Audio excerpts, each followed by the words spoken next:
Wanita kaya berpakaian sebagai pekerja kebersihan, menunggu di jalan yang harus dilalui menantunya untuk pergi bekerja. Hanya untuk menguji karakter menantunya yang belum pernah ditemui. Wanita kaya melihat kesempatan. Dengan sengaja menabrak wanita yang terburu-buru pergi bekerja. Lalu pura-pura jatuh ke tanah. Berteriak keras. Kecuali membayar ratusan ribu. Dia tidak akan bangun. Melihat situasi ini, wanita baik segera membantu orang tua itu berdiri. Dan dengan sukarela menawarkan bantuan untuk menghubungi keluarganya. Wanita kaya dengan cepat, berpura-pura kehilangan ingatan, tidak bisa memberikan alamat rumah. Melihat dirinya hampir terlambat ke kantor, mungkin akan dimarahi oleh atasan licik.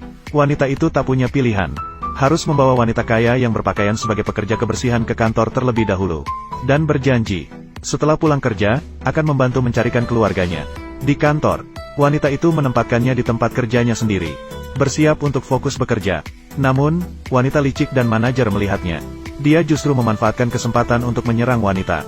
Tidak hanya di depan banyak orang. Mengkritik kemampuan kerja wanita yang kurang. Bahkan mengkritiknya membawa orang asing ke perusahaan secara sembarangan. Rekan kerja juga turut memperkeruh suasana. Secara bertubi-tubi mengekspresikan ketidakpuasan terhadap tindakannya. Menghadapi berbagai tuduhan, wanita itu dengan sabar menjelaskan. Mungkin orang tua itu menderita demensia. Tidak mengenal jalan pulang. Dia tidak tega meninggalkan orang tua sendirian di pinggir jalan. Namun, setelah mendengar itu, malah menuduh bahwa orang tua itu mungkin membawa bakteri lain. Bahkan meminta petugas kebersihan untuk membersihkan dan menyemprot seluruh perusahaan. Wanita itu marah. Apakah kalian perlu? Terhadap seorang pasien. Begitu kejamkah kalian? Kalian tidak memiliki keluarga. Tidak ada orang tua. Apakah kalian tidak akan menua? Tindakan ini langsung menyentuh hati wanita kaya yang menyamar. Dia sangat puas dengan menantunya ini. Namun wanita licik ini sangat tidak puas dengan hal ini. Bersikeras bahwa perusahaan bukan lembaga amal. Meminta wanita itu segera membawa pergi orang tua. Direktur Xia, apakah perusahaan memiliki aturan? Tidak boleh membantu orang lemah.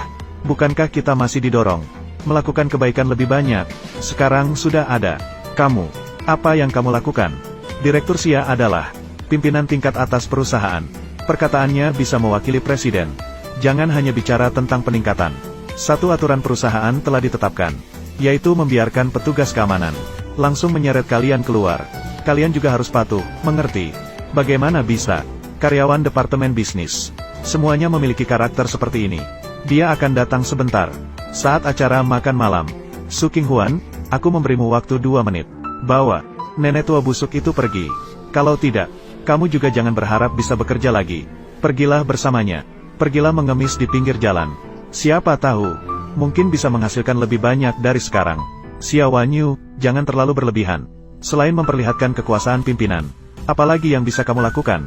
Aku akan mengadu kepada Tuan Fu. Kamu hanya seorang pegawai tingkat rendah. Berani sekali. Kamu telah melawanku 3 kali. Masih bermimpi untuk bertemu Presiden Fu. Kamu sudah dipecat. Lepaskan nama tag kerjanya. Berhenti. Pada saat yang krusial ini, orang tua itu tiba-tiba berbicara. Huan tidak akan dipecat. Kamulah yang dipecat.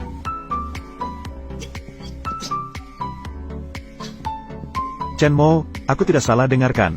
Dia mengatakan, dia ingin memecat kita berdua. Akhirnya, tempat ini tidak terlalu baik. Mengucapkan hal-hal gila, itu bisa dimengerti. Apakah dia memiliki penyakit Alzheimer? Apalagi yang kamu impikan? Direktur Xia adalah calon istri presiden perusahaan. Dan kau, masih ingin memecatnya. Mereka mengatakan apa? Istri presiden. Bukankah kamu? Sudah cukup kalian semua. Pakailah bersama kalian. Orang yang melihat dengan mata berwarna, tinggal bersama, benar-benar membuat orang tercekik. Huan, penuh kasih dan setia. Tidak perlu identitas sementara, untuk membuat diri terlihat baik. Kamu anak yang baik. Namun, Bibi, ayo pergi.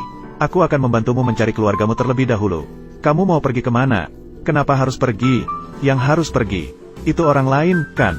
Oh, sepertinya dia menempel pada kita. Tidak ingin pergi ya? Tidak masalah. Chen Mo, usir nenek ini. Untukku. Berani sekali. Aku pikir hari ini, siapa yang berani mengusirku? Kamu nenek gila ini. Berani bertarung denganku. Direktur Xia, Su Qinghuan. Nenek gila ini. Orang yang memukulku. Aku akan segera membawanya ke rumah sakit jiwa. Itu juga dianggap sebagai perbuatan baik. Direktur Xia, jika kamu membawa Bibi ke rumah sakit jiwa, kamu mungkin tidak punya hak ini. Dia memukul orangku. Aku memiliki kecurigaan yang wajar terhadapnya. Ada masalah dengan pikirannya. Direktur Xia, berapa kali lagi aku harus mengatakannya padamu? Bibi, dia hanya sakit. Aku akan membantu dia menemukan keluarganya. Silakan minta keluarganya datang menyelesaikan. Lagi pula, jika bukan karena kamu membiarkan wakil manajer Chen yang pertama kali bertindak, akankah Bibi melawan? Ini hanya disebut sebagai pembelaan diri yang sah. Ya, menurutku kamulah wanita gila itu. Tidak menghormati orang tua dan menyayangi anak-anak sama sekali. Masih memimpin. Aku sungguh tidak tahu bagaimana kalian para eksekutif. Mengapa mereka memilihmu? Kamu. Kenapa kamu masih tergesa-gesa? Manajer Chen, suruh mereka berdua segera menghilang dari hadapanku. Penjaga keamanan, bawa mereka berdua untukku. Usir mereka dari wilayah Fu. Tenanglah, mereka tidak berani mengusir kita. Aku berkata padamu, aku adalah. Saat diambang keputusan kritis, orang tua itu bersiap untuk mengungkapkan identitasnya sendiri. Siapa sangka sang presiden datang tepat waktu. Dia dengan cepat menghentikan wanita tua itu. Kemudian dia ikut campur untuk menanganinya sendiri. Wanita licik itu mengira sang presiden akan menyetujui tindakannya untuk mengeluarkan wanita itu. Siapa sangka sang presiden tidak hanya tidak menyalahkan, malah mempromosikan wanita itu menjadi kepala tim, dan memberikan pelajaran di depan umum kepada karyawan yang ikut serta dengan wanita licik itu. Manajer Chen, bawa orang-orangmu pergi ke bagian SDM untuk mengurus pengunduran diri. Mereka semua adalah pilar utama departemen bisnis. Memecat dengan begitu sembarangan, apalagi yang bisa digunakan oleh departemen bisnis. Xia Wanyu, ini adalah kesempatan terakhir.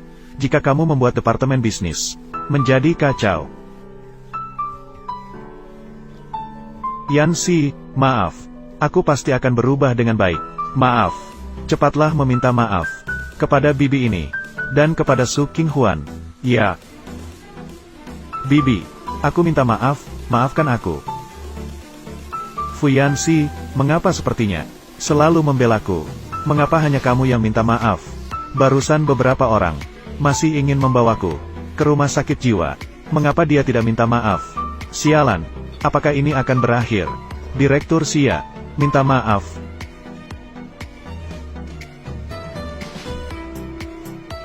Maaf. Apa? Aku tidak dengar jelas.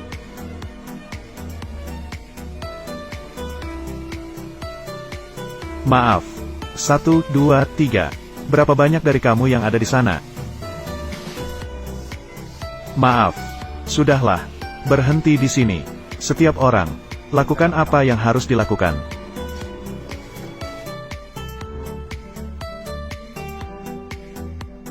Apakah aku selalu salah paham padanya? Mungkinkah? Su Qinghuan, serahkan Bibi ini padaku. Aku akan membawanya mencari keluarganya. Bibi, dia adalah bos kami. Dia seharusnya bisa membantumu menemukan keluarga. Atau kamu bisa pergi bersamanya terlebih dahulu.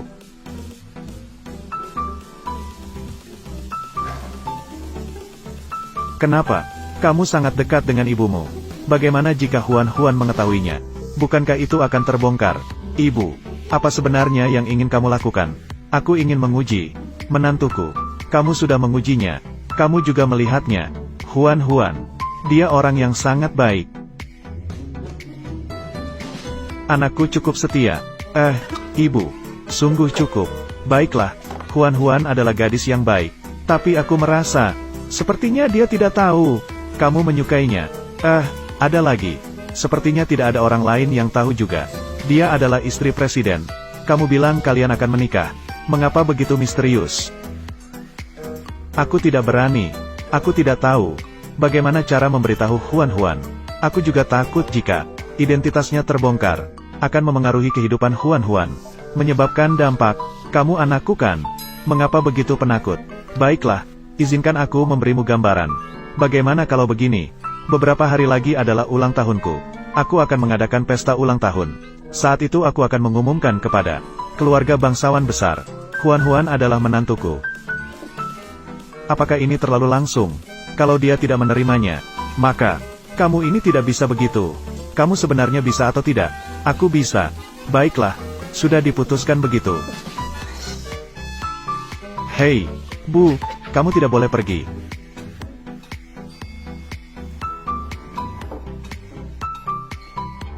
Presiden Fu, bukankah kamu bilang, sudah membantu Bibi menemukan keluarganya? Mengapa Bibi masih di rumahmu?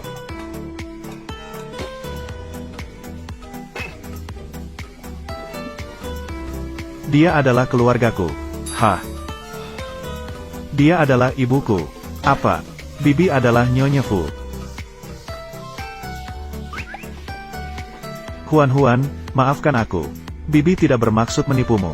Hanya saja Bibi tiba-tiba mendengar dia menikah saat masih kecil. Bibi takut dia ditipu. Jadi, tidak apa-apa, Nyonya Fu. Aku bisa mengerti. Apa, Nyonya Fu? Kamu adalah menantuku sekarang. Haruskah kamu memanggilku ibu sekarang? Ibu. Huan benar-benar lucu. Adegan seperti ini begitu bahagia, tapi aku bersama Fu Yangxi tidak diketahui oleh semua orang. Kebahagiaan seperti ini akan bertahan sampai kapan lagi? Oh ya, Huan, beberapa hari lagi, ibu akan mengadakan pesta ulang tahun di kota utara. Kamu pasti harus datang. Pesta ulang tahun. Kenapa kamu di sini?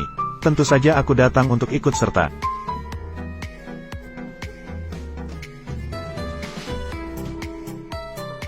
Oh ya, Huan, ada rapat mendadak sebentar lagi. Pergi ke pesta, mari kita masuk dulu. Kita tidak akan menunggu dia lagi. Baiklah. Suking Huan, kenapa kamu lagi? Apa yang kamu lakukan di tempat ini? Tentu saja aku datang untuk menghadiri pesta ulang tahun. Hanya kamu, bahkan membawa nenek gila ini, mungkin tidak bisa masuk sebagai pelayan. Tidak punya kualifikasi. Xiao Wanyu. Kita tidak punya kualifikasi untuk masuk. Apakah kamu punya? Tentu saja aku punya. Tentu saja perlu membantunya. Sudah lama saling mengenal. Sebagai calon menantunya, tentu saja penting untuk membantunya. Mengusir beberapa lalat-lalat yang berusaha menyusup. Tapi aku dengar, ini pertama kalinya Nyonya Fu muncul di depan umum di kota utara. Bagaimana kamu sudah mengenalnya sejak dulu? Tentu saja aku mengenalnya. Sebagai putri keluarga Xia, tentu saja ada cara untuk mengenalnya. Kamu nenek gila. Kenapa kamu tertawa? Maaf, aku tidak tahan. Tapi menurutku, kamu sebenarnya cukup kasihan. Kamu bilang apa? Kamu mau pergi ke rumah sakit? Lihatlah otakmu. Menurutku, kamu mungkin mengalami gangguan pikiran. Kamu nenek tua yang menjengkelkan.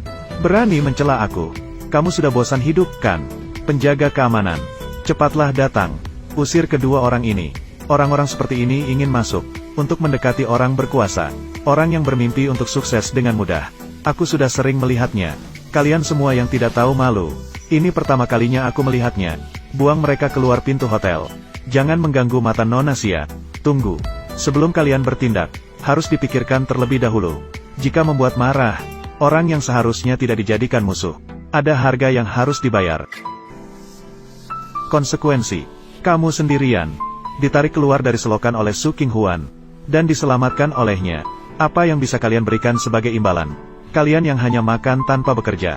Seorang nenek tua. Takut pada ucapan gila. Cepat usir mereka. Aduh.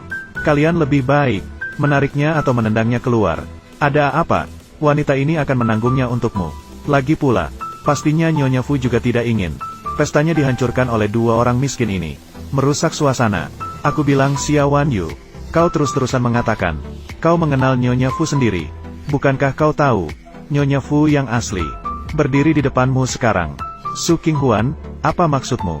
Maksudmu, wanita tua gila ini adalah Nyonya Fu.